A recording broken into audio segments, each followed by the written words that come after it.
Hello, everyone, and welcome to the Supernatural Substation, your last stop before the unknown. I'm your host, Alyne Pustanio, and my co host, Bernadine Richardson, will be joining me shortly for the second part of our dive into the UFO phenomenon with tonight's guest, Russ Kellett. Russ is a tough as nails, no nonsense Englishman with a penchant for straight talk and an enthusiasm for motorcycles and the open road. Indeed, he is the last man you'd expect to have anything to do with UFOs and alien abductions. But in fact, Russ has one of the most unique experiences in the long history of alien encounters. He is, quite literally, a soldier in the alien army and a veteran of multiple interplanetary military campaigns. For the past 20 plus years, he has been trying to make sense of his extraordinary experiences, searching for answers to the singular question, why me? You will want to hear this, so don't go anywhere. Bernadine and Russ will be joining me in the substation right after this quick break.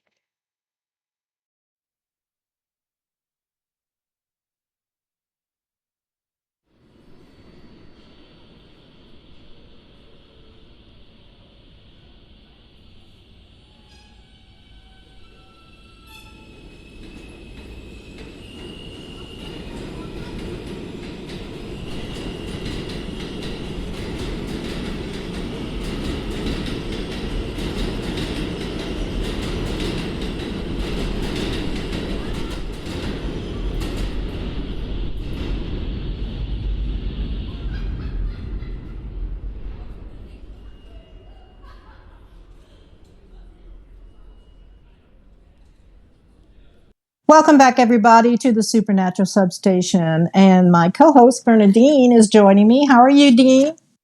I'm great. Hope everybody else is doing good. Yeah, I'm Me ready for the too. cool weather. Yeah, we're ready for the cool weather. We're supposed to get a little bit, a little bit this weekend. So hopefully, we don't have any fall color down here, guys. So you have to. I wish we lived in a place where we had four seasons, but our guest lives in a place where there should be some cool weather. And so let me introduce our friend Russ Kellett from the UK. How are you, Russ? Hi there. Hi there. A man of few words.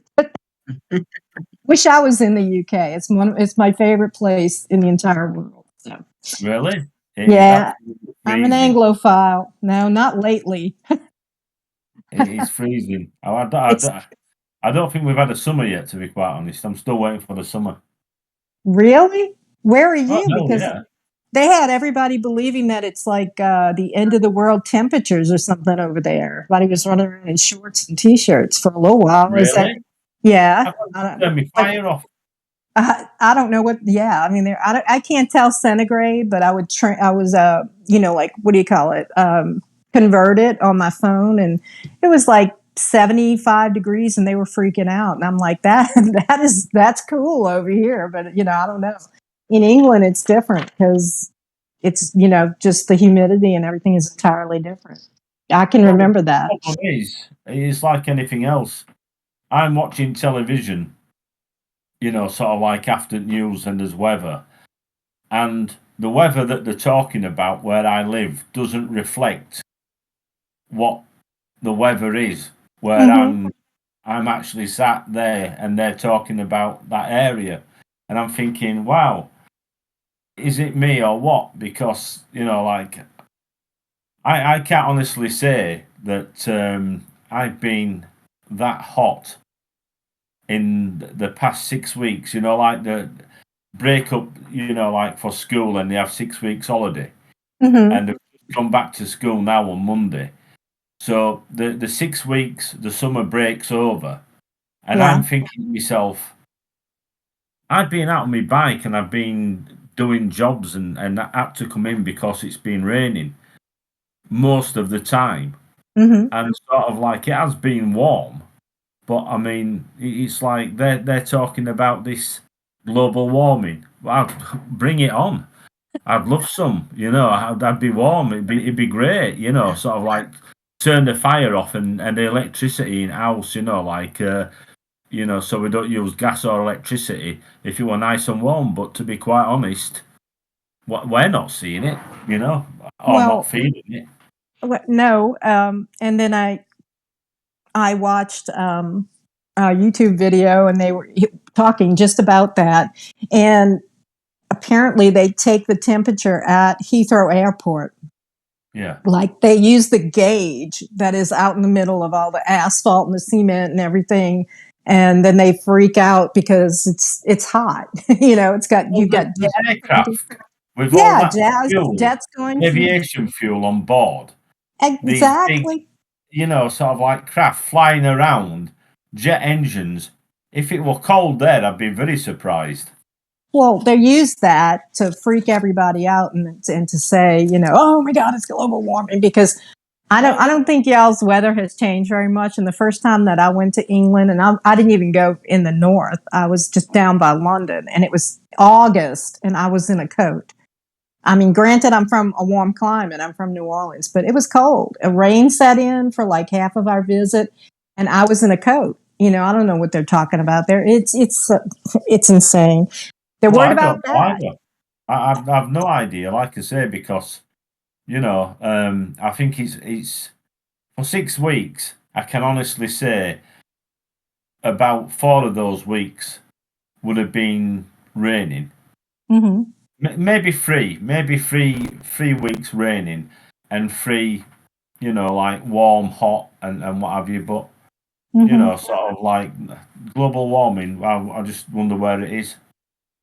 Well, I don't want it to really ruin y'all's temperatures, because at least that's one place I can go and enjoy the seasons and stuff if I ever get back there, which I hope so, before the aliens invade or whatever. So, Oh, they invaded a long time ago.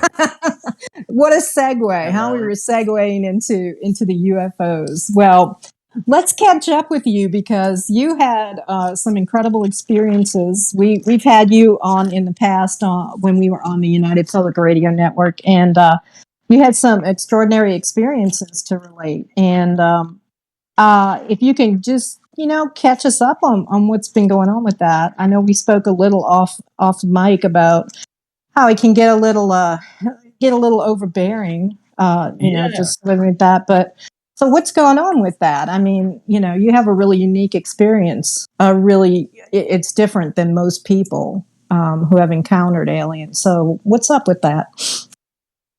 Well, the problem is, like, and that's the problem, like when you've been abducted, you've been taken, and you've been put into a military unit and made to fight for that alien race against their enemies, and they've got quite a few. It's something that you never get over. It's like you can't tell people. It's like, and they always seem to get this impression that like you're some kind of okay, I was in a military unit as a soldier and what have you. And what I'm trying to explain is this shouldn't be happening. Mm-hmm. I'm not glorifying it. I'm trying to say to people, look, for goodness sake, wake up. Like nobody, unless you've, sort of like agreed to this. I can't remember agreeing to it, you Mm-hmm. know. Mm-hmm. Um, so it's a case of I can honestly say that my life, like has not been a normal life. This has been, sort of like running alongside me life. Mm-hmm. And, it's like, can you imagine every day getting up and that's all you think about, you know? Yeah. It's like, that's all my life has been. Going back 30 years, trying to find out just what happened, why I'd been rushed to hospital, why, I'd sort of like had all these tests done and trying to find out at one point why, I was sort of like, the thought I was dying and, my liver's packing in my kidneys and all this lot. And it just so happens at the same time, I've got these aliens walking through my bedroom wall and they're communicating with me and then remembering being taken and put into a military unit, sort of like that does not do your equilibrium any good whatsoever. You know, Right. Mm-hmm. it can, it can, and to go through what I've gone through, and I mean, you know, there's quite a lot of people out there. I know that there's, you know, over the past 5 year, I've been watching the stage where there's all these people come forward and they've been talking about being abducted, and I can honestly say I've just sort of like switched off because it's like, you know, it's not the same that's happened to me, and a lot of the time it doesn't make any sense what they're saying. You know, I mean, Yeah. it sounds to me very much like the seem to be having a problem, a psychiatric problem, and they may be, you know, prone to having this thing, this problem called Stockholm syndrome, Mm-hmm. where they think, you know, like because the mind has this sort of like ability to sort of like to take over and say, look, you know, like find a common denominator between you and these people that have abducted you, taken you, and you know, you become friends with them, and so, you know, like it isn't as bad, but you know, sort of like that's the only thing I can see when these people are talking about having a fantastic experience being abducted and all this lot, because mine wasn't. Mm-hmm. I wish that it never happened to me. You know, I wish that I could be, you know, being left alone and just getting on with my life because, you know, sort of like the last time I remember I were having fun, all this lot started, and then, you know, sort of like you lose friends. That's if you've got friends to start off with anyway. But, you know, sort of like when you start talking about being abducted and about what's happened to you, and you know, like being put into a military unit and, you know, used as a soldier, you know, you can honestly say it's a good way to lose friends and girlfriends quite easily. You know. Yeah, I think so. Well, yeah, for the benefit of people that that may have maybe just listening to you for the first time, would you mind telling a little bit about your first experience? How you, I guess the word is, were recruited. Um, just Yeah. a little bit. I don't want to take you all. I mean, you know, all the way back, but just for people who may not have heard your story, can you tell us Well, a little? yeah, of course. Yeah, I'd got a motorbike. I was lucky for my birthday and Christmas present, and I've left school on the December and started a job just after Christmas, and the proviso was that, you know, like get to work on my motorbike and behave, don't drink, keep out of trouble, and you know, like go to work, you know, Mm-hmm. and you know, doing this and everything were going great, and I was out on my motorbike, and I was on my way back, and something strange happened where in front of me there's this like tunnel, and I'm slowing down. I'm thinking, where the heck's this tunnel come from? Because it wasn't here yesterday, and it was quite big. And I thought I'd have seen this being erected, you know, yesterday Mm-hmm. when I came down this road. You know, like you can't have built something this big in road so fast. And I'm slowing down, and my bike's carrying on, and basically I went straight through into this tunnel and into like a room.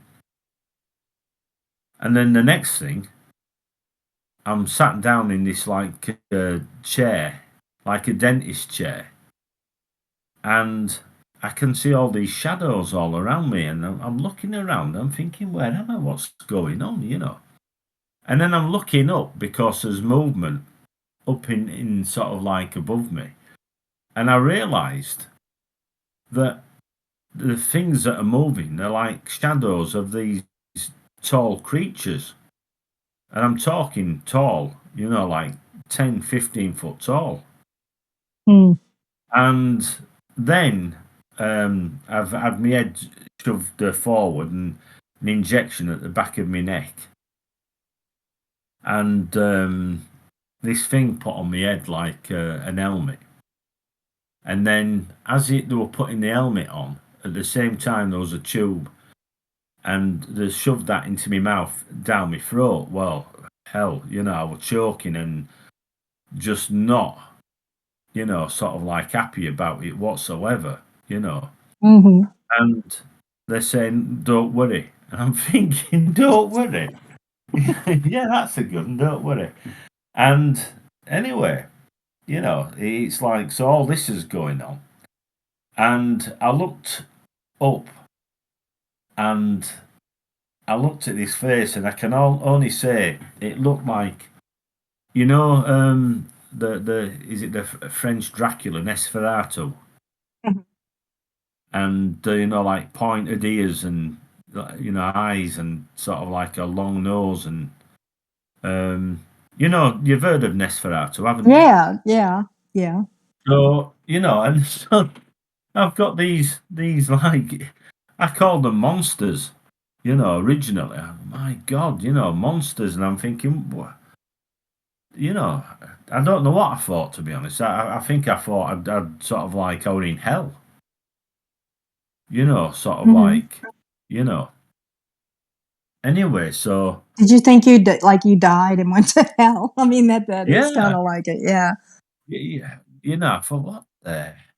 Anyway, the next thing, I'm back outside and I'm on my motorbike and I'm falling off of it because I'm going so slow. So, I mean, they must have put me on. They must have put me back on it and sort Mhm. of like, and it were in gear and it were just moving forwards. And I looked behind me and I thought, oh, don't look behind you, Russ, for goodness sake. Anyway, I looked behind me and there's nothing. This thing that were there, like this tunnel had gone. And so I put my throttle back, just missed it in this bend, and carried on up the road, Mhm. And anyway, so I carries on my way home, and I'm thinking all the time. I'm thinking, what was that about?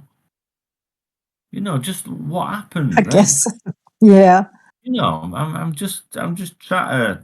Anyway, so by this time I'm at home now, about half an hour later, and I pulled my bike to the side and put my stand on and what have you, and put cover over my bike, and I'm knocking on the door. Looked and I thought to myself, there's no lights on. That's a bit unusual. There's usually lights downstairs. There's somebody always up. Until about Mhm. 12 o'clock. Well, yeah, there were, because then it was bedtime because everybody was ready for work. And you know what? I had an irate mum coming to the door with rolling pin and curlers in. And, like, where have you been? And sort of like, what? You don't, what, me? Where have you been? What time do you call this? Well, I don't know. What you been doing? Who have you been with? You can't be out at this time. You're up to no good. Like you don't Yeah. drink. Well, what time is it? 2 o'clock in the morning. You know, Jeez. she says you got to get to bed. You'll be up. For like 7 and 7:30 and at work for 8 o'clock. She says, I thought you were going to come in at an early hour. When you got your motorbike and you got a job and you're going to behave yourself. What happened to you? So I had to make a lie up. So I said, I had a flat tire. Mm. So she said, well, how did you fix it? I said, I went to garage and put some air in. I said, so I'll have to pump it up in the morning before I go to work. So anyway, I can hear my grandma shouting, tell him to get to bed and to behave himself, sort of, oh dear, you know what I mean?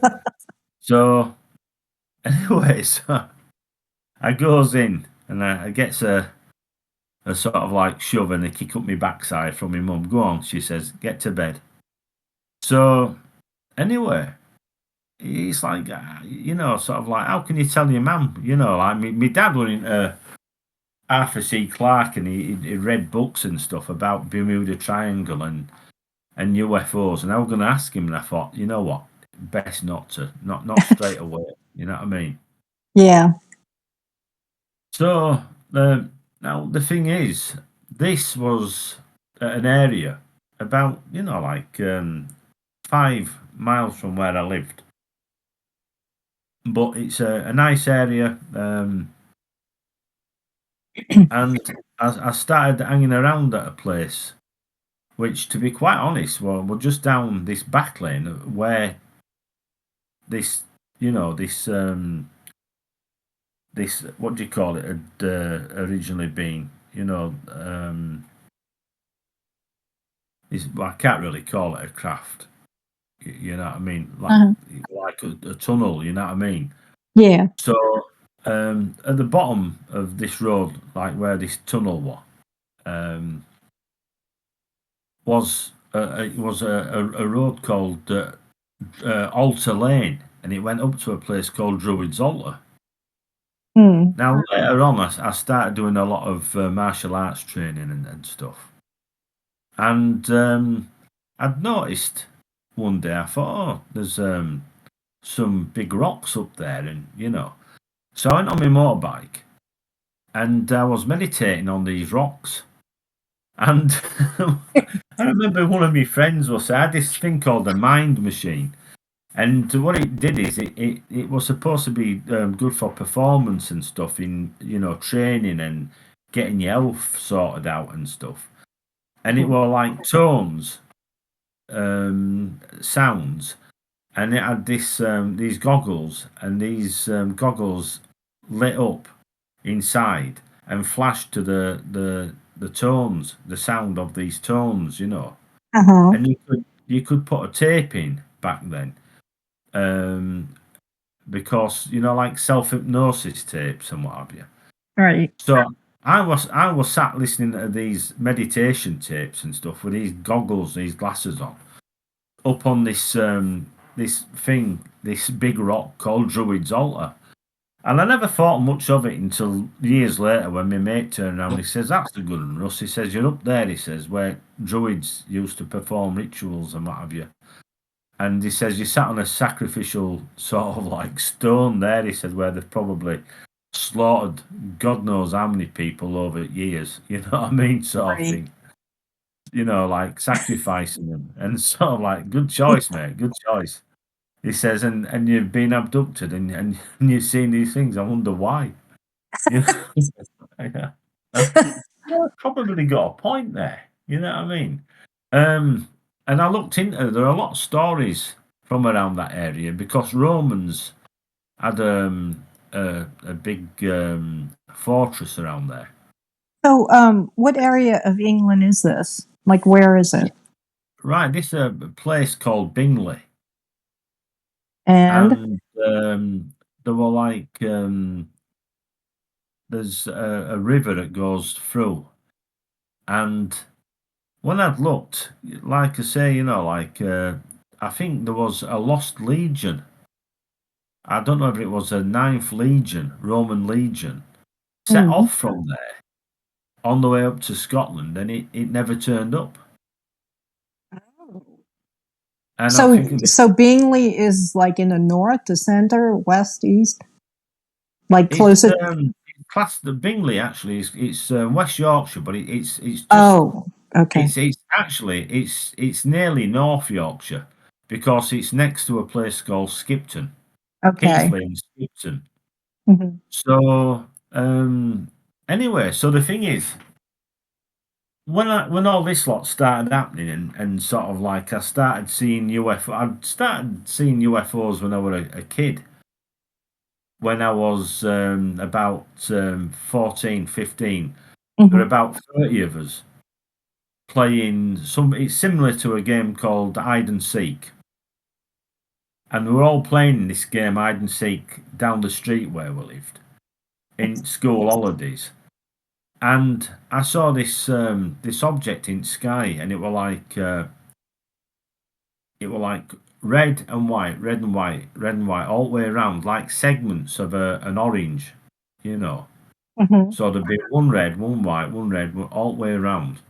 And I shouted, look, I'd been caught first as usual, and I saw it at top of the street, you know, sat down looking up in the sky, and oh, look at that. And that's when I shouted, look, a UFO.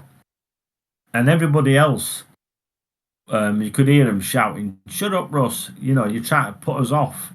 You know, just because you've been caught, we don't want to be caught, you know. So I'm saying, no, I said, seriously, look, there's a UFO there. And it was big.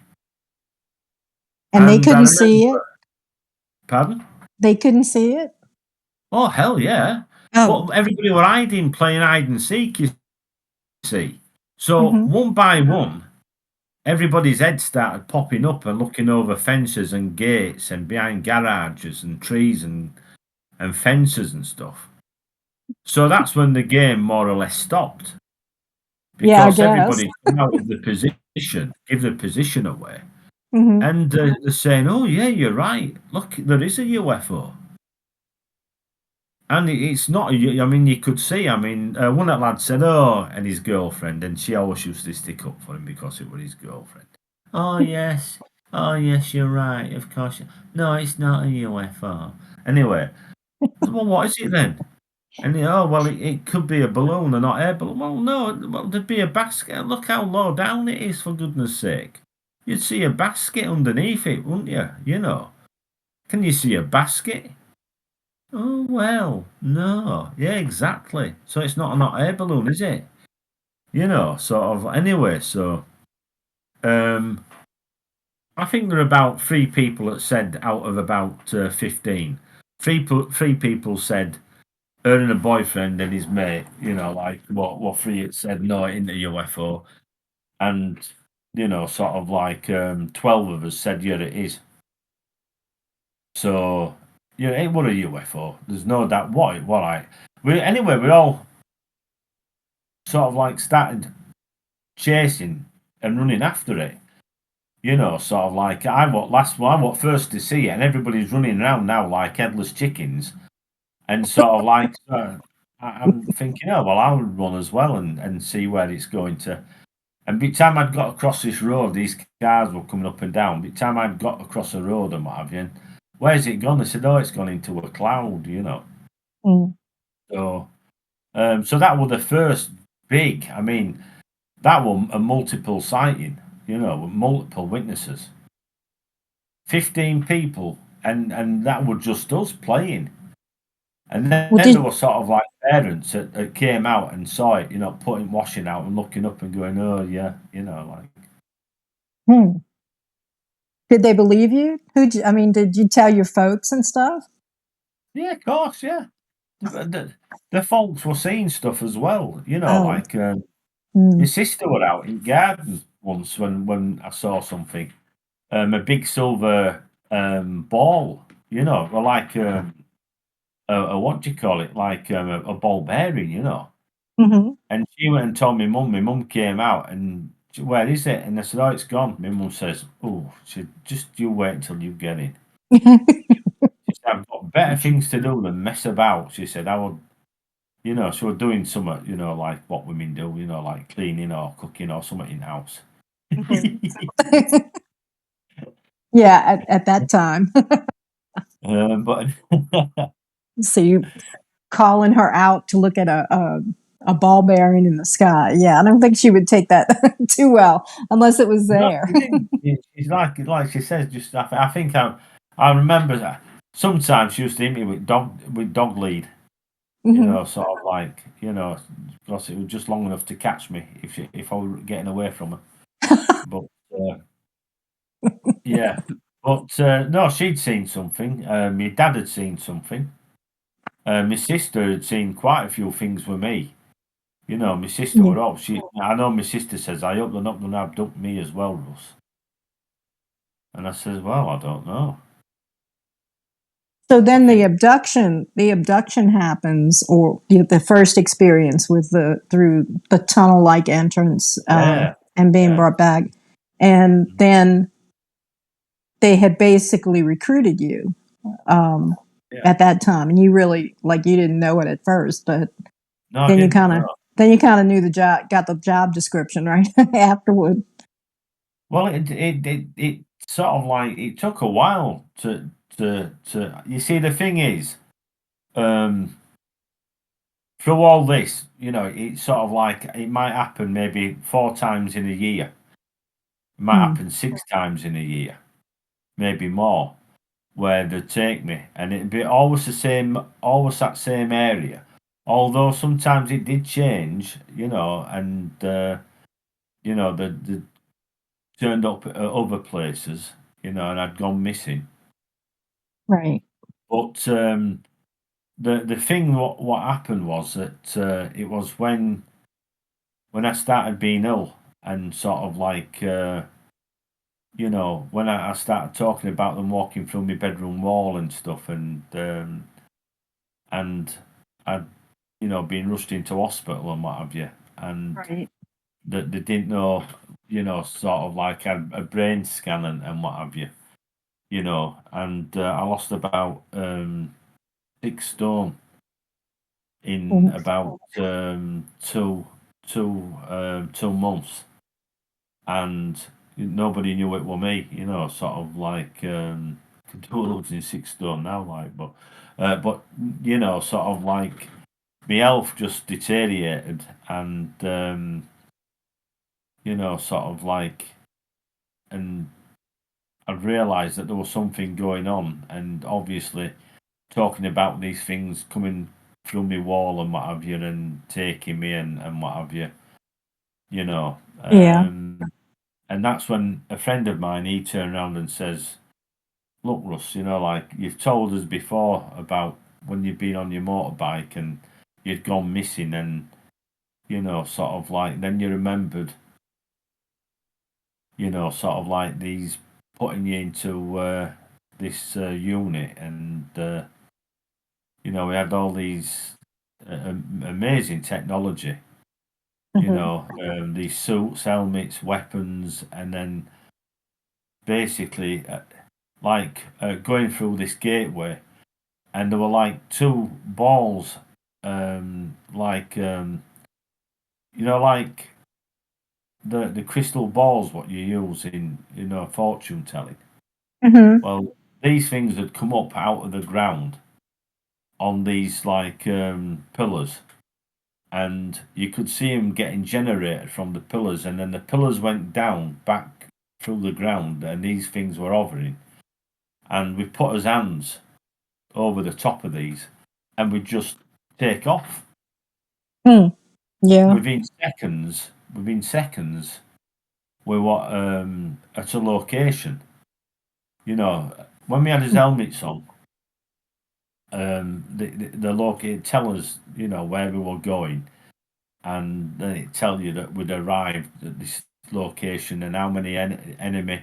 It would show all the enemy, that were fighting against us, and it would, show descriptions of who might be there, on this planet Right. and what have you, and what weaponry they had, and that type of thing. So, and you know, that's when we were, like put into this situation where we were in a battle zone, a war zone, Yeah.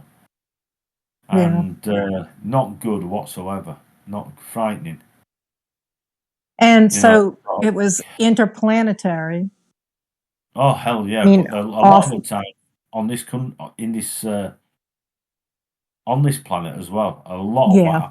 happened on this planet, you would not believe. There's like there's wars going on, like there's somewhere there's a war around the world. No matter where you go, there's always somebody fighting. And the thing is, you'd be surprised because a lot of the time it's battles that are going on, which have got to do with like different countries, governments, and aliens. A lot of the time, a lot of it is for technology. A lot of it's for gold, precious metals. Sort of like and diamonds, etc. Well, to be honest, my belief over the years have changed like a lot of things in this subject. Like I said to you earlier,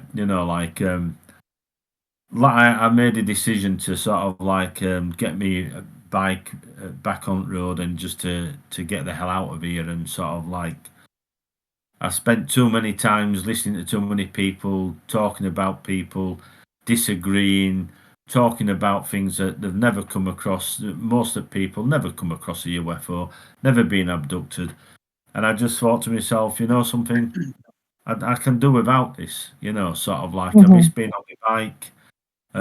One of the reasons I thought if I get my bike back on the road, they might just manage to take me again. You never know, and this time maybe with a bit of luck, not bring me back. You know what I mean? Mm. I know I'm being serious because my sister I know was sort of like devastated when she found out. She says, "What have you got a bike for?" You know, what I mean, she says, yeah, and she gives it, and she says, "Hell, you know, sort of like that looks like a fast bike, Russ. You know, what I mean, what are you doing with that? You know, sort of like, well, it's a bike, isn't it? So, It's but supposed to, yeah, it's kind of supposed to be fast.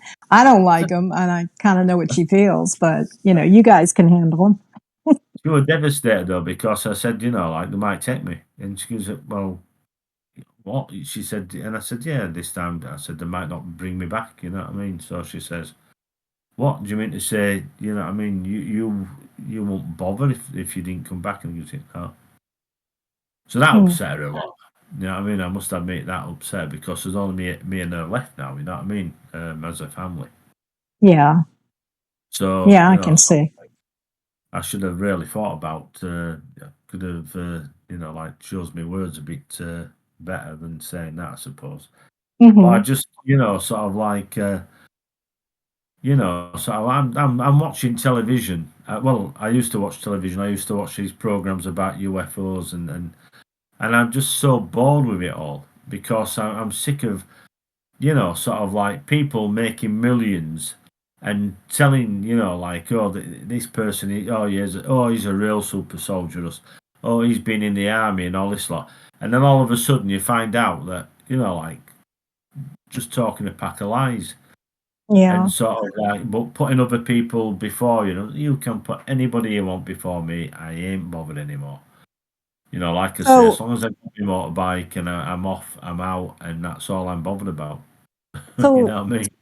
how, well, when was the last time that they abducted you or that they put you in service like that they took you? Oh, that was quite time ago now, really. On reflection, Hmm. um, sort of like over 20. How long have I lived around here now? 40, 50, 60. Over 20 years ago. They Oh, they had okay. taken me, but they hadn't put me back into a unit. Ah, okay. Sort of like they just turned up.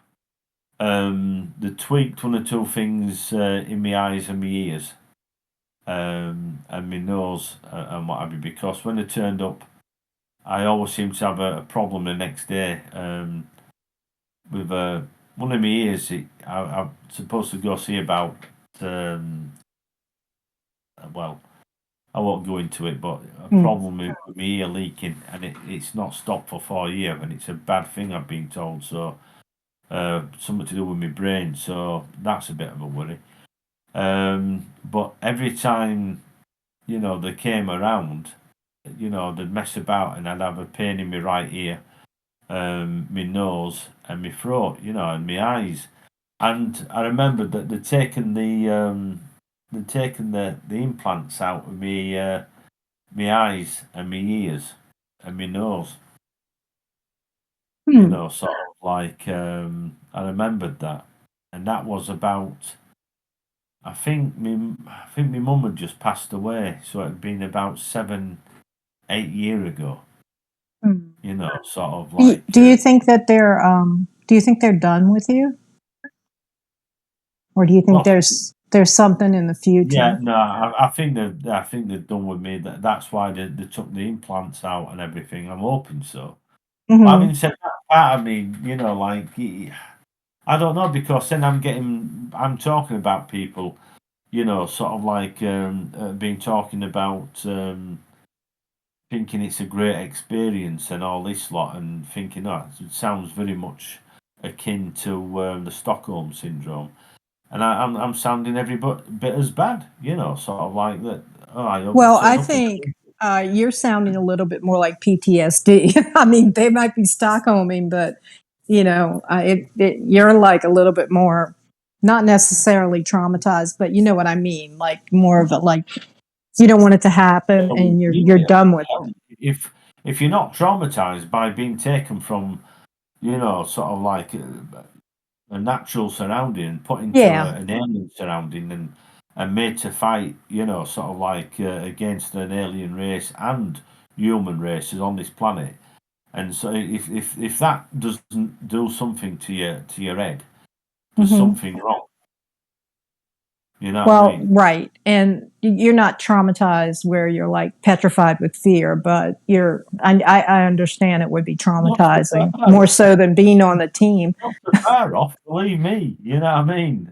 There, Yeah. there have been times, and I can tell you now, sort of like, sort of, they say boys don't cry, but that's a lie. Yeah. Yeah. I You mean, know. a human being can only take so much. Oh Right. hell yeah. So yeah, I Yeah. mean, and that's not an everyday occurrence. I really am puzzled by people who think it's really great that that they're coming and interacting with us, all this other stuff. Like we had a guest last week who was kind of like all positive about it, and thought it was a good thing, and has been interacting with light beams and all this other stuff, and I'm like, no, I'm afraid. I don't want the aliens to come. I don't want them to You come to see our there planet. again. You see the problem is, and this is a big problem. It's become so much of a mishmash. It's like we're getting people talking. We're talking about light beams. Just what are light beams? You know what I mean? Sort of like, there's a lot of names made up, and it's like mumbo jumbo. There's people talking, and a lot of it's BS. And Yeah. it's like, I'm thinking to myself, oh my God, no. Sort of like, and I'm thinking, having said that, I'm saying that, and there's probably somebody saying the same thing when I'm talking. Get him off. Yeah, I'm sure. You know what I mean? Oh, shoot him. The thing is, and I mean, uh, I was on BBC radio talking about this about, it must have been about 14 years ago. We're talking about abductions, people going missing and what have you. Hmm. And yeah, about 15 years ago it was. And I said to the presenter of the show, I said, do you know how many people went missing in United Kingdom last year alone? And they said no. And I says, I think it was 60,000. I said, that's Mhm. just last year alone. This is 15 years ago, yeah? Hmm. And she, no, no. I said, yeah, I said, I'm telling you. And I said, I'd contacted one of the groups at, for missing people and what have you. Now, unless I did say that I was like a journalist and what have you, and I'd been asked to do this. Well, Hmm. in a way, I am a journalist. I mean, I've been doing this and taking notes and what have you for like 30 years. So, Obviously, yeah, you have a story. I mean, you're working on a story. It's yeah, not I complete, but lied a little bit to anyway, but they weren't wearing it. And I just said, well, can you tell us? I says that, they said, well, it's round about 60,000 people. mm, We that's a don't know. lot for your country. I mean, for a country of your size. Yeah, listen to this though. Like, they haven't even started yet. So they said, we can only tell you. No, I said this year. I said that how many had gone this year that were it, and they says we can't tell you this year because it's every 6 months, so we can tell you the first 6 months, but we can't tell you the second 6 months until after the next year. Right. Hmm. So they said, but we can tell you last year it was six. I think it was 60,000. She said, but I can't tell you. She said off my head it's round about nearly 60,000 people.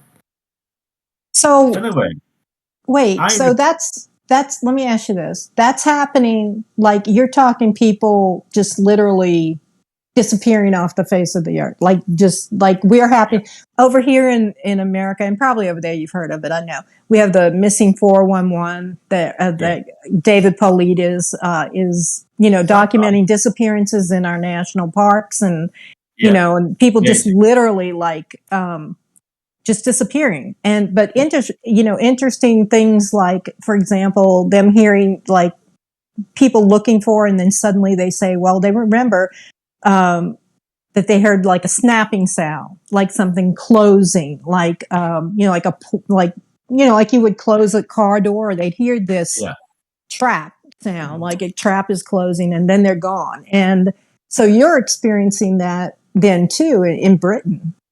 We're just people are just, I mean, not from criminal activity or stuff like that. This is just people going missing. Okay. Yeah.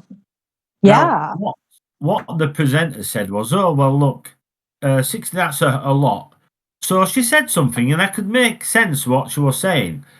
She'd asked one of the people that researchers to go phone up. Yeah. Mm-hmm. So this researcher's phoning up.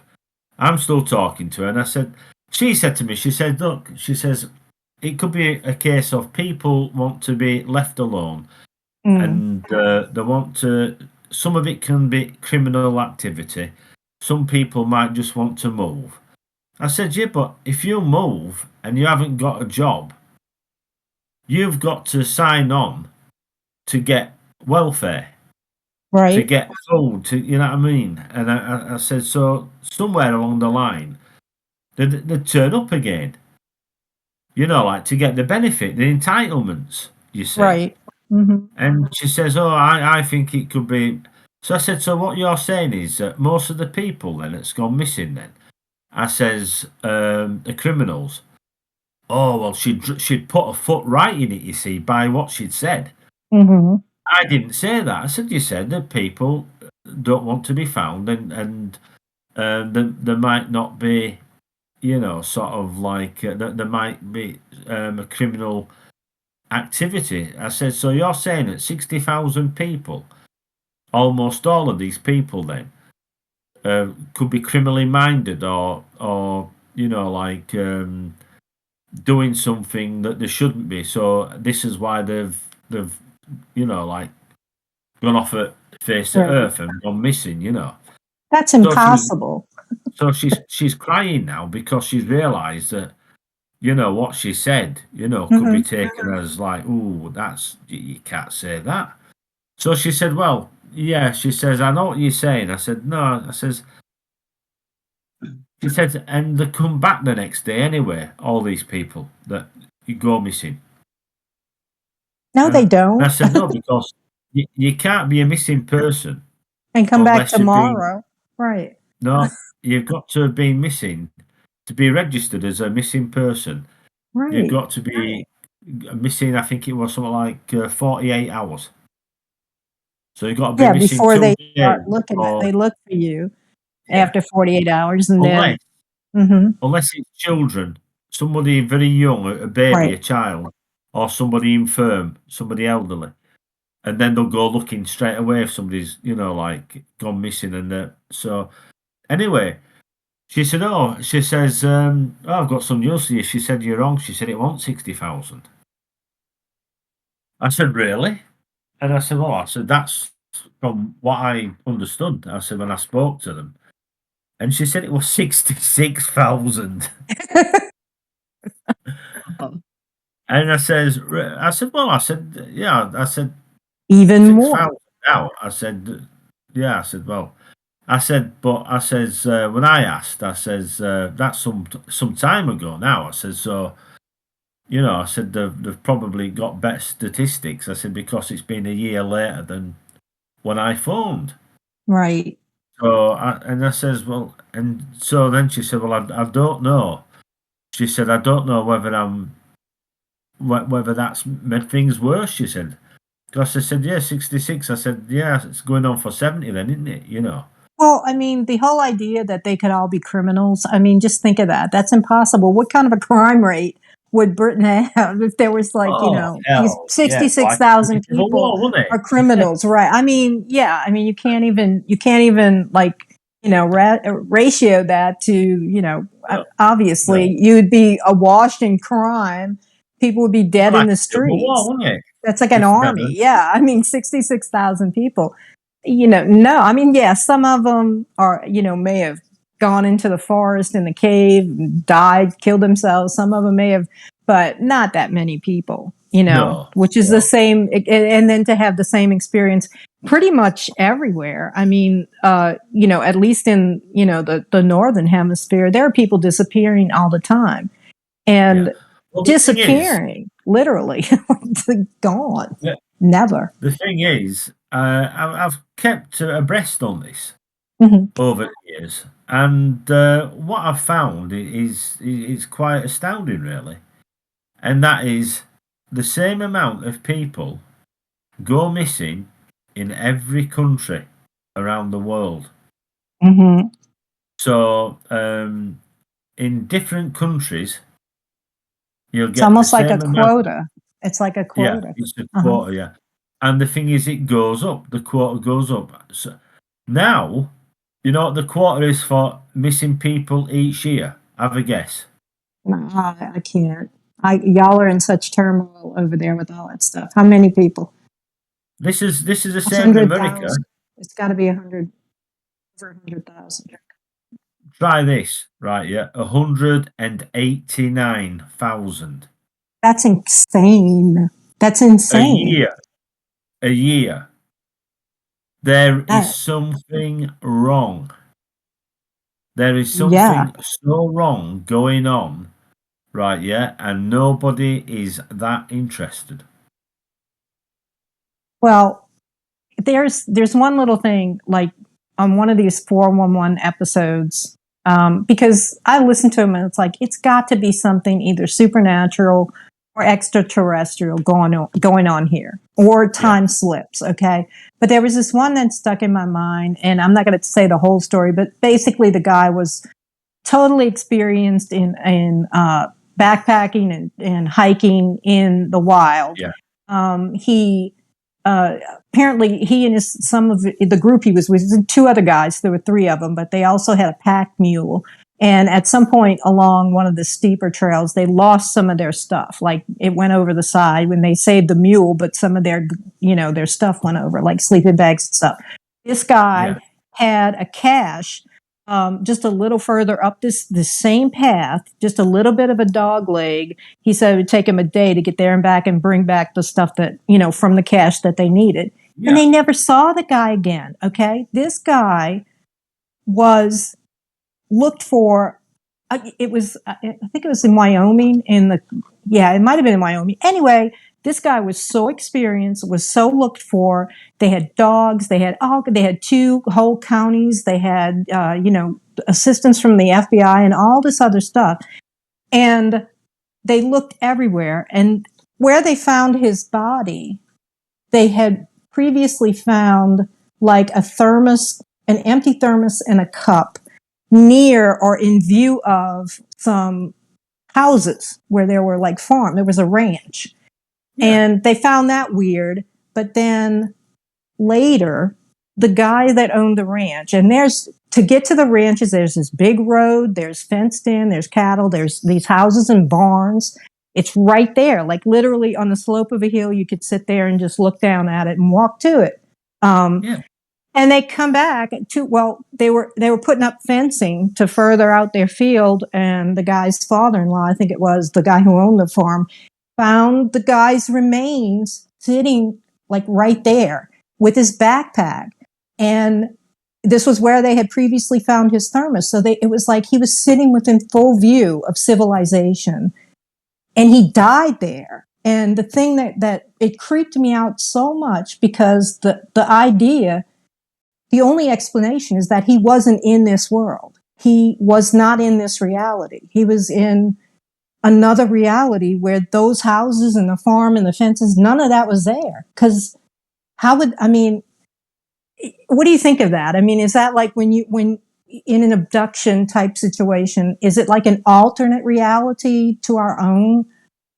Because there's no explanation why this guy would sit there and die when there was a farm right there. I just can't. That's just one of the cases that really sticks in my mind. It's a funny thing.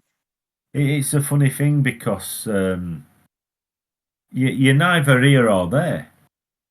Right. Now, sometimes I have that feeling, sort of like I have the feeling, and it's like I don't know how to explain it really, but it's like you're here in this time, but yet you're not. Mm. And my eyesight, that's something else as well, which is a bit unusual. I always seem to, when this starts, I sort of like get like tunnel vision. Mm. My eyes become a little bit like, not exactly tunnel, but if I left it any longer, it would be tunnel vision. Right. It's a bit like when you're doing about 180 mile an hour on your motorbike, and it does that. You know what I mean? It's your eyes No, sort of like. I don't know what you mean, but I'll take your word for that. Well, yeah. I ain't getting on a motorbike. But yeah, like it's yeah. Forget I said that. Yeah, no, I won't tell you. It's yeah. And look, Russ, I'd be on the wrong side of the road. Yeah. I'd be driving it on the wrong side. No, I won't be on a motorbike jaunting down the road in England. No, that's not going to happen. Well, that's what it's like. It's like you just it's a unless you've ever had that experience, it's hard to explain what it's like. Yeah, that's the only explanation. Something like that, where he's seeing reality, but it isn't in our. It's not reality. For somebody that experienced to literally sit there and die in full view, and that is one of the most puzzling ones. And there was no fudging about information because all the sheriffs, from 2 counties and all this confirmed all of this weird stuff. Like the guy was walking back and forth near this road, on this road, but was never found, never seen at all. And then his bones were found 2 years later. People obviously. If there's cattle around, that means there's like what we call cowboys or farmhands and what have you. So there'd be quite a few people walking around that area where you'd think, well, surely they would have come across him. That's what they were saying. They were like, he was sitting here, like if he'd have been sitting on that rock and somebody looked out the window while and he was really there. They said, look at that guy sitting on that rock up there by our fence. Why is he there? But he didn't see any of it. Did it say what he died of? Exposure. Starvation. I mean, it was bones, and they had to figure that it was basically exposure because he had taken off his shoes at some point, which could have indicated like a hypothermia type situation. But he was always, Russ, within this just like a few mile long road, and evidently went back and forth. And this road, I'm talking about the path that led to the farmland, out of the woods to the farms. He kept walking up and down there, and he was near a stream. And they said, and I didn't know this until they said it, but they said that when you're lost in the woods, you follow it downstream. You go with the downstream flow, and you're eventually going to find out, you're going to find where the stream goes. You'll end up somewhere. In other words, don't keep going upstream because you're going into more wilderness. And he knew all this, and it was like, these are creepy, and it puts me in mind of your experiences, because when you went in that tunnel, that's happened to you. That's what happened to you. Like snap, you were like snap like that, like a door shut somewhere in the ether, and you were somewhere else, but you were still here, but you were somewhere else. Right. What is location? Right. Yeah. Mm-hmm. Is there anything around in that location? Like over here, we have standing stones. Right. Yeah. Mm-hmm. We have upright to pillars, standing stones. We have altars. Sort of like burial mounds. Right. But we have what you call springs, wells, Yeah. and other things where ancestors have lived. Right. And And fairy offering wells and yeah. And you have a lot. I mean, the length and breadth of it. In procession. that, yeah. Little roads that Hmm. that go places. In Like in that particular area, it was yeah. Native American connections there. There were a lot of Native American connections So there would just have. with the area. But So that'd be the same as no matter where you are, no matter what. mhm. So there'd be some kind of ritualistic areas. Right, right. There'd be sort of like very religious areas. Yeah, Where it would have people been because burial it's in the mounds. west. It's called it's 41 missing 411 the hunted, and I think it's on Amazon, so you can watch it and see what you Right. think. But this was a well-known trail. It was, and this guy was there's no reason unless Oh, something happened that he should have disappeared because he knew the backwoods. I mean, he just knew the wilderness too well to just simply disappear. So where the hell was he? And this is not just him. I mean, where do these people go? It scares me. I mean, I guess I can say it creeps me out, because one minute you're walking along a path in the freaking national park, and then the next minute you're gone. And there are other one. There were other women. There were two women now who had something that might be more of an alien type encounter at a waterfall, and this was somewhere else. It was not in the West. I think it was it might have been in the Smoky Mountains area, which is central U.S., maybe the Appalachians, but they had a sense, there were two entities. They were walking along a trail, going along this river to go see this scenic waterfall. The more they walked, the weirder it felt. And then when they got to the falls and they looked up, there were these two entities that they described as, the only way you could really say was they were like shaped like aliens. So I guess they meant like grays. And they were like, they had this feeling that they were like calling them to keep coming, like to come to the falls and come toward them. And both of them, like they said, if they would have been alone, either one of them, they couldn't have resisted, but they helped each other and they were both scared.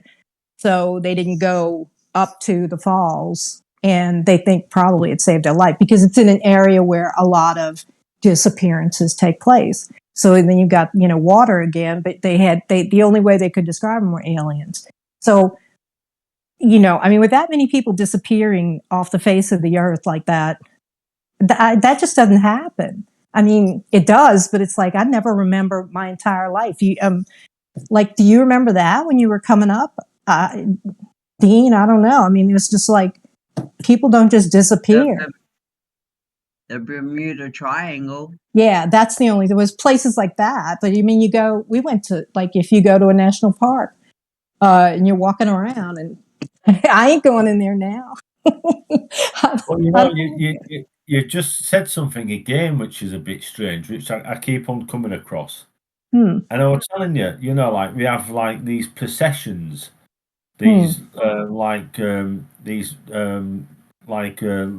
little roads processions, what they use, and these stones and altars and what have you. Right. And we'll have these little areas where they'll have like little lakes and things. Water, energy. Yeah, water. Yeah, and that's where they used to drown people purposely for offerings. Yeah. Yeah, you're right. Mm-hmm. If you see what I mean. Right. So I You're mean, right. the thing is, could it be these things wanting an offering Mm-hmm. and want somebody to actually, like you've no idea. It's like if you get caught up into something which is, like maybe supernatural, and there's something there, and it's making you want to go in the water, even though you can't swim. You know, sort Yeah. of like you're an offering, aren't you? Mm-hmm. Well, you think So it's something to do with the elements, it could be, Yeah, yeah, it like could be. Yeah, elemental? elementals, yeah, it could be them manipulating elementals yeah. as well, because that would Oh, be like, because elementals by their nature are just chaotic, and but if you bring them all together and you can control that, which I would assume entities that are able to take you out of your reality and do what they've done to you can probably control elementals here. So that too, and people become obsessed with the elements, like somebody like people with water. They just walk out into streams. They walk yeah, out into the ocean. If you don't stop them, they'll that's just keep right. going.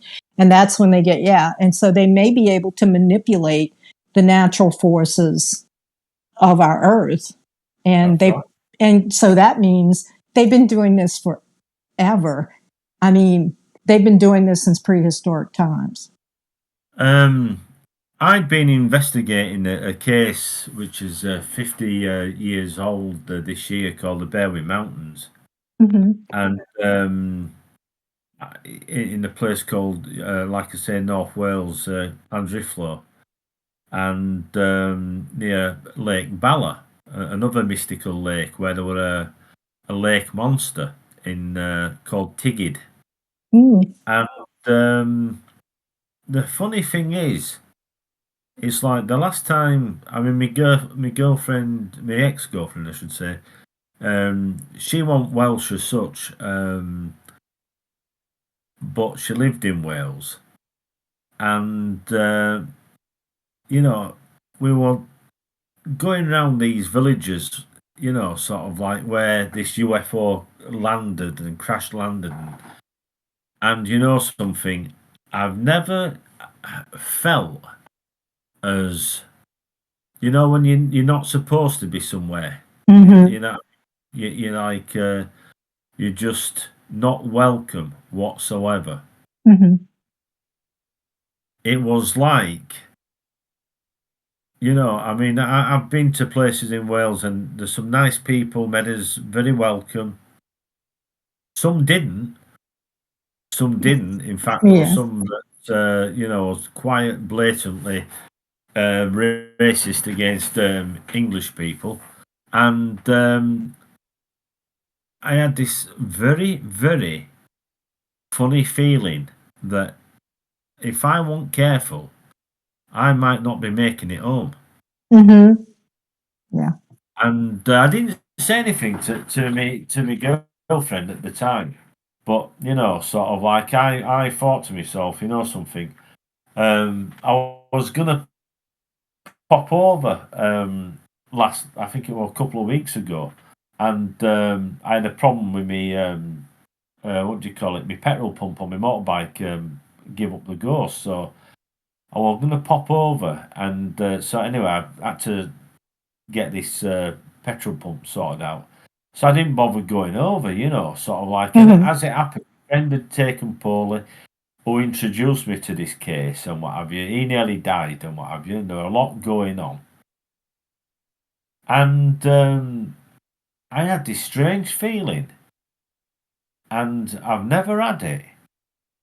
And it was like, be very careful because, sort of like, you might be sort of like not heard of again. Yeah. Like you're trespassing where you shouldn't be. Yeah, yeah. Yeah. I'd only ever had it once before, that feeling once before when I was there. Mm-hmm. But it was something that happened, like I say, about 4 weeks ago. Mm-hmm. It was just start at holidays, and get everything ready and what have you to go across and what have you. My backpack packed and what have you and everything, and me damn what do you call it? Went, like I say, my petrol pump, and I thought Mm-hmm. that's happened for a reason. Is that? Yeah.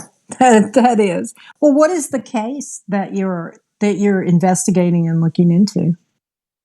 It's a famous case called the Berwick Mountains case, where this night there was like for miles, hundred and some miles. They felt like they thought it were an earthquake, Mm. and there'd been lights seen in the sky before, and they thought something had come down. Hmm. Sort of like somebody thought a meteorite had impacted. Um, but people said that they saw something actually come down and land. And then I got information which took me to that area and to research to find that there'd been an actual battle took place with the army, Hmm. navy, and air force, basically taking these. Originally, they were in the Irish Sea, Hmm. so we had these battleships there firing on and depth charging these things in the sea, and these things came out of the sea, and what came out were nothing more than flying saucers.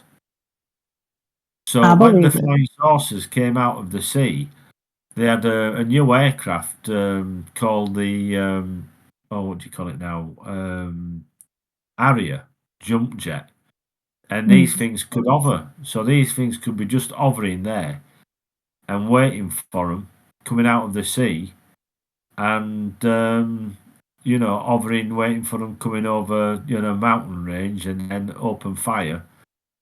So apparently there were about six of them crafts that had been hit in one night, and Mm. I think they'd lost an aircraft and a ship and an helicopter. Mm. So that's in the second book what I wrote, sort of Yeah. like about the Berry Mountain. But I mean, like, sort of like, there's so many people, like you'd go and you'd be investigating, and you just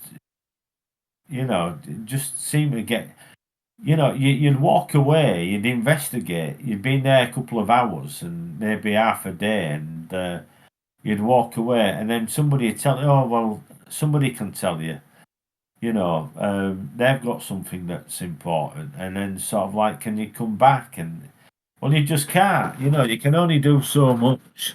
Right. When you've Hmm. got certain time allocated and what have you, and sort of like, and traveling around, it's expensive. People don't realize, I don't think sometimes, just how much it costs in petrol, staying in areas, if it's not where you live and what have you, unless you're camping, and how I expensive I this can imagine. actually. Yeah, and then there's so many more people jammed into your country now, and I've watched these guys though that go stealth camping. Like they'll go to an area and they'll just sometimes it's like in an urban area Yeah.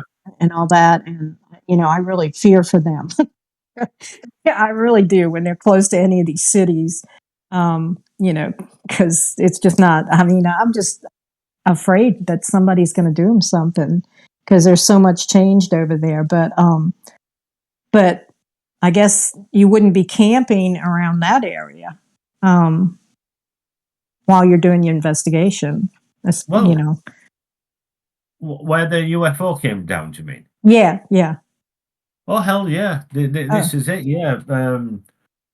Sort of like, if you got permission, and mm, there is some areas where you can actually, camp. Sort of like, there's some areas where you can put tents up and what have you, yeah, yeah, which is a bit cheaper. But I mean, it's still, like, it still costs money, and then to travel around and what have you. yeah. I You guess know, it does. Yeah, and because then of coming course all the way there's down the to other thing. Wales, yeah. There's the other thing, and that is getting set up as well. That's another thing. Hmm. Wow. I had somebody who he came with me. He wanted to be part of my group and what have you, and he caused me all sorts of problems. Mm. He'd anyway, I won't go into it. But and this is somebody in the subject. So I mean, what are these people doing in the subject to do stuff like that? What they're doing Well, is, undoing. People are doing what you call goodness. Like the goodness of their art. Going out there and sort of like investigating and giving information away and giving talks, free talks as well a lot of the time. And then you've got people there that are sort of like muddying the water and yeah. sort of like, and you think, why would they do that? Well, I mean, Why? Dean, you can talk. The paranormal field, that's describing it right to a T, right? I mean, it started out as something that you needed, at least two brain cells to rub together. I mean, it started out as a little bit more legitimacy, and there is still some, but I mean, like everybody's a paranormal investigator. And everybody's a UFO investigator. And, everybody. That means Joe Blow from the corner. Everybody. Nobody, they don't all have creds. They haven't all had experience. They're just looking. I guess it's like legend tripping or something they call it, but they are putting it on YouTube or TikTok. And so everybody's doing it. And that's muddying. That's what's called muddying the waters. That's it. So you can't tell unless it's so blatant. There's just so much blatant fakery too. Oh, And hell yeah. in the paranormal as well as UFO, there is just faking. So much fakery going on. We'd seen this years ago. I were asked to go on this like ghost hunting with this company, and to go around an area where there were witches being put to trial. Sort of like over at Burnley. Yeah. Like Pendle. Witches and Mm-hmm. because there'd been a lot of UFOs seen over there. And in fact, you just reminded me, I've got to contact somebody. They've got some amazing footage. Of UFOs at Things that Pendleton? have been taken around that way. Pendle, yeah. Yeah. That's an old one. And yeah. But the thing is, again, that's another area. My God, you've got to be careful where you go and, sort of like that is something where, I would be very uncomfortable. Well, because actual witchcraft was done there. It's like all those places where sacrifices have occurred. Like the altars you described, all over. I mean, I know Britain is just full of them, but anywhere they spill blood, anywhere blood has been spilled, either human or animal, it's not only to whatever gods, but it attracts demonic activity. It attracts and it holds it there. It's it doesn't have to be a Satanist. It could have been druids from 1,000 years ago, but the blood is still in the soil, and so it's haunted basically, and it stays that way for a long time because of the blood. So yeah. So and you're full of Britain's full of places like that, and the Pendle witches. Yeah, that's another no. Yes, but there's been a lot of UFO activity, sort of like, and I've been speaking to a chap who, because I haven't been going out, walking as much because I bust my knees, and I've got security cameras up, and I've been watching some pretty good stuff. But you know something, I'm listening to somebody who has just come along this past couple of years, and he has a bit of know-how about this, that, and the other. And I am listening to him waffling on all the time. Sort of like about the video footage and stuff. Mm-hmm. And cameras and all this lot, and look at this, and a lot of the time you're looking at spiders webs, water, sort of like water droplets and what have you. You're looking at reflections and stuff, And bugs, literal bugs moving across the and I'm lens. thinking to Yeah. myself, God, and there's people that are praising him. Oh, that's fantastic. And I'm thinking to myself, what have we come to now? Sort of like where. But you see, the thing is, I don't like going on. I hate going on Facebook and onto sites and stuff, and even putting a comment up. I won't put Mhm. comments up about anything Mhm. because I know that when people think they've got something and it's precious to them, it's not nice when there's people pulling things apart, especially if it's good footage. When it's good footage and you know that it's not what people say, there's always those people that'll have a go. Mhm. But yeah, there's Oh these yeah. people. There's these Well, I mean, people. social media. You're hiding behind your screen, your phone. You're pretty much never going to run into people, in person, and so they just say anything they want. And when it comes to like what you're talking about, their evidence, you will never, you can't. That's part of the problem, Russ. Not only in UFO research, but in paranormal research, is that nobody is willing to let their evidence be scrutinized, criticized, critiqued, and proven or disproven. Nobody can get past that ego. Like, I know what I saw. I know that's a UFO. I had this experience. I know that. Well, it might not be. It may be the bug on the lens, or it may be lights that have an explanation. But you never can get these people until people in these fields are ready to open, just submit and agree on, first of all, who, like what organization or whatever can determine whether it's true or not. Like the British, what is it, Society for Psychical Research or something like that. Okay. They can't agree on who even to look at their evidence. So you got all of this crap out there.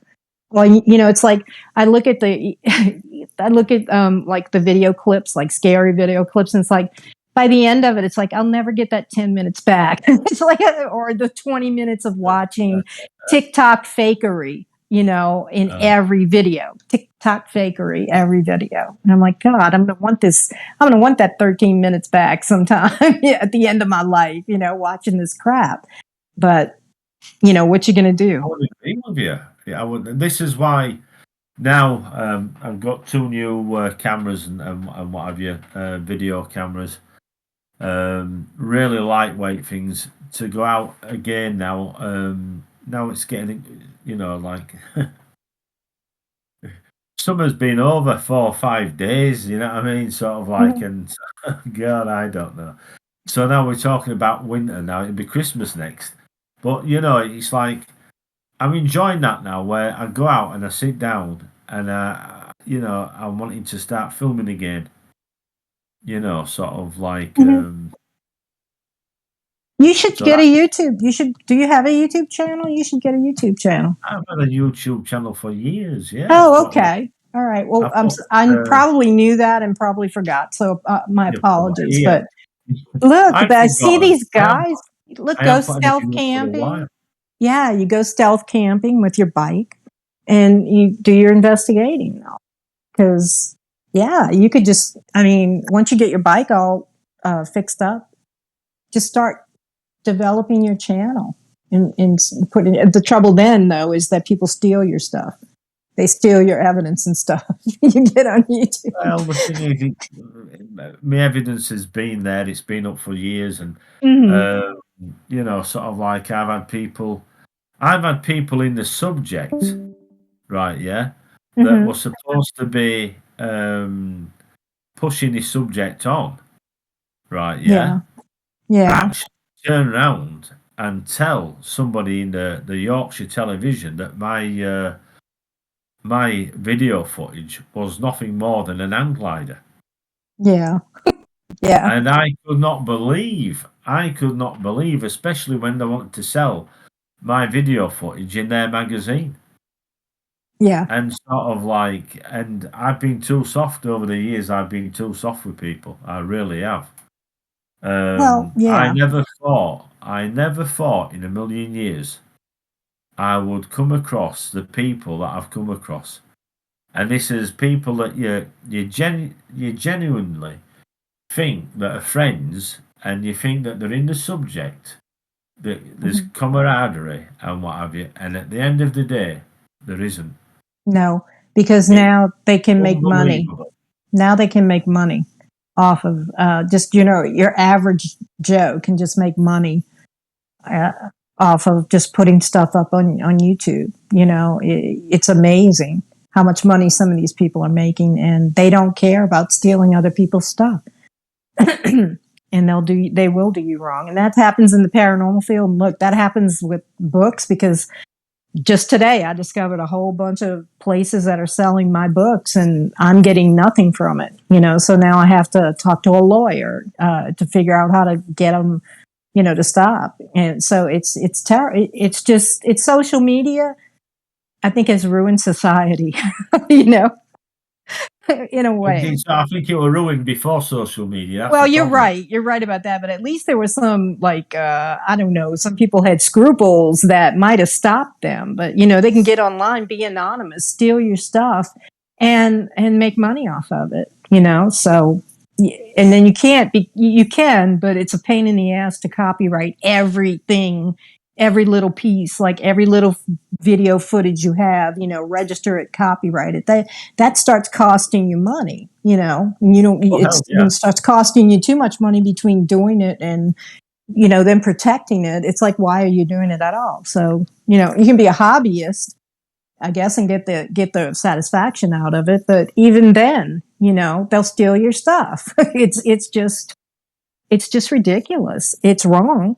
And, there's nothing you can really do about it, No, I no, guess. this is it. But it's like I'm not bothered now. I mean, sort of like the thing is, I've videoed what I saw, and abducted later on that evening. On my way back home. Mm-hmm. My friend was there. He had some binoculars. And I says, Tony, why did you use your binoculars, mate? I says, you've got a camera, and at the time, my zoom was something like 150, I think it was.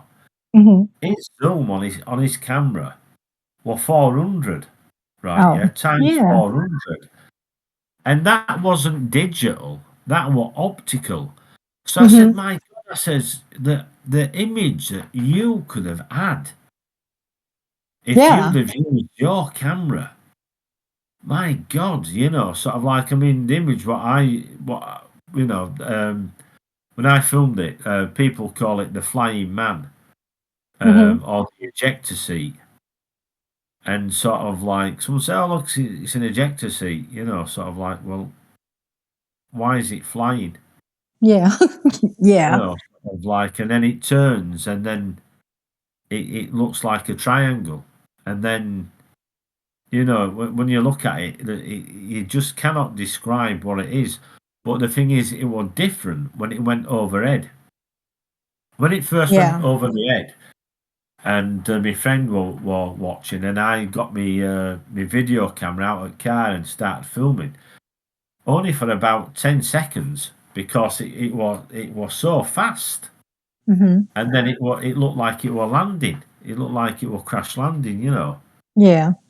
But for somebody to turn around in this subject, who back then had a bit of clout, Mm-hmm. turned around and told Yorkshire Television that it was an hang glider. Hmm. And I've come across a few other things as well that have been said by the same person, Oh, well, which, yeah, you should shut that down. well, he's not, It's he's just no one longer with us. person. Yeah, you He's got to no shut longer that. with us. But the thing is, Wait, what wait, was, he's no longer with us, literally, like he died? yeah, yeah. Oh, So well, we're talking about the dead. why the hell would he say something? Mm-hmm. And you know what I mean? And Money, fame, attention. It's makes you want to get on your bike on the road and just go. Well, this is It's exactly true. what I decided. I told you, Hmm. sort of like 6 weeks ago, beginning of the year, actually, I said I'm getting a bike and I'm off. I've had Yeah, enough.